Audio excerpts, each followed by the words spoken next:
यो सामाजिक सञ्जालमा धेरै ट्रोलहरू बनाइरहेको रहेछन्। मलाई चाहिँ एउटा कुरा धेरै ढुक्क लागिरहेछ कि पहिला ती खाली खुट्टा गएर टन्न सम्पत्ति जोड्ने नेता भन्दा अहिले टन्नै सम्पत्ति अरबौँको सम्पत्ति लिएर गएर भ्रष्टाचार त नगर्ला नि। सामाजिक सञ्जालमा देखिरहेको छु कि ओहो कतिलाई त दिमाग खराब भइरहेको होला।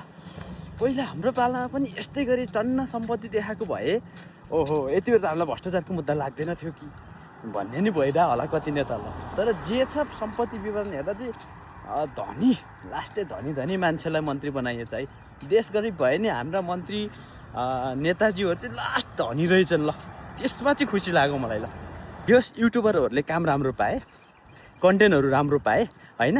अब त्यसमा तपाईँहरूलाई कस्तो लागिरहेको छ त? हाम्रो देशका नेताहरू चाहिँ यस्तो धनी छन् होइन, यस्ता चाहिँ पुरै सम्पत्ति पुरै चाहिँ अरबौँ अरबौँको सम्पत्ति रहेछ। यस्ता नेता मन्त्री बनाउँदा तपाईँहरूलाई कस्तो लागेको छ? ल कमेन्ट गर्नुहोस् त। ल